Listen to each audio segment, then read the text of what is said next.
E aí, moçada, tudo bem? Fala de Dudu de hoje é sobre a Elinor Ostrom. A Elinor, não sei como eu tinha esquecido dela, ainda bem que a nossa editora aí, a Fabiola, puxou minha orelha e falou: tem que falar da Elinor. Ela tá me dizendo já, acho que é mais de uma semana isso daí. A Elinor foi a primeira mulher vencedora do Prêmio Nobel de Economia. E nem economista ela era. Economista, assim, não era economista. Eu também não sou economista, fiz engenharia. Mas ela não era economista de pós-graduação. Ela fez pós-graduação, doutorado em ciência política. A Eleanor tem uma história de vida interessante, né? Ela nasceu numa família com poucos recursos. Logo ali no começo da grande... Ela era criancinha nesse período que pós-grande depressão. Então, os pais com problemas de recursos, separados, eram artistas, e ela cresceu, ela relata que ela cresceu na pobreza, uma vida muito difícil e tal, mas sempre foi curiosa intelectualmente, gostava de estudar. Foi fazer a universidade, foi fazer faculdade na UCLA, saiu dali, não é, muita gente, né, já sai da faculdade com essa cabeça acadêmica e tal. Ela não, ela foi trabalhar, tentou arrumar emprego, arrumou um emprego aqui, outro ali, mas os empregos meio que não compatíveis com a capacidade intelectual dela, ou com a curiosidade intelectual dela. O mercado de trabalho era bem difícil para a mulher também naquela época, né? Aí ela resolve voltar para o UCLA e fazer doutorado. Tenta entrar no doutorado de economia, mas não é aprovada, porque não tinha base de matemática, né? Essa parte ela era deficiente, então foi para a ciência política. E aí insertou uma carreira aí de acadêmica, né, em Indiana. Ela ficou muitos anos como professora em Indiana. Foi onde ela estava quando saíram as grandes publicações, etc. Ela trabalhou muito junto com... Casou, teve o primeiro casamento, separou, depois casou com Vincent, que era um professor da escola também, e eles meio que juntos tocaram uma parte dessa pesquisa.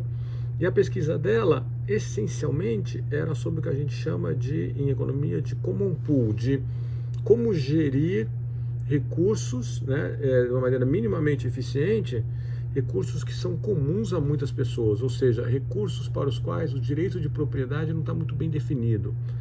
Por exemplo, um lago lá que o pescador pode ir, mas o outro pescador vizinho pode ir, o outro também pode ir, né?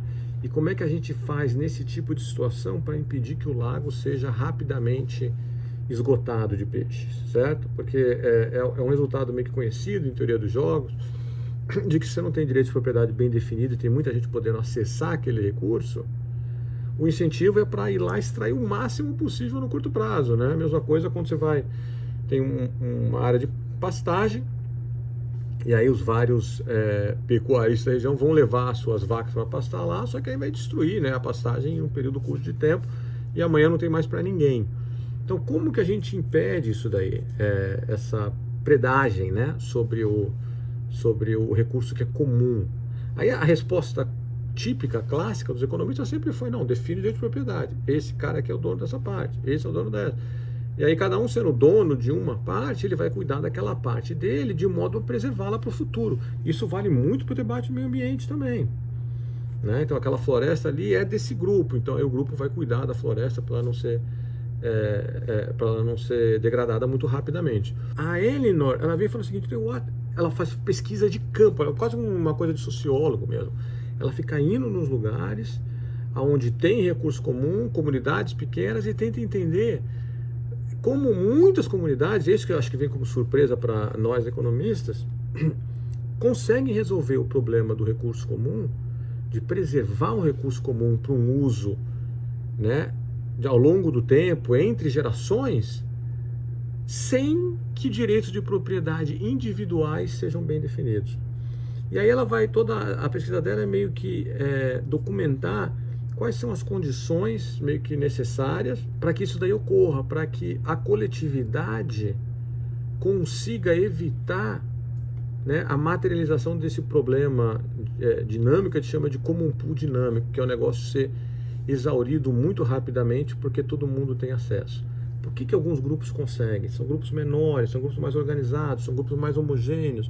Quais são as características, né, locais que levam a essas comunidades conseguirem gerir bem esse recurso público comum e não esgotá-lo muito rapidamente?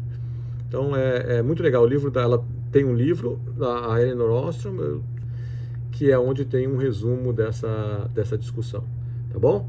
Então um abraço para vocês, até o próximo Fala.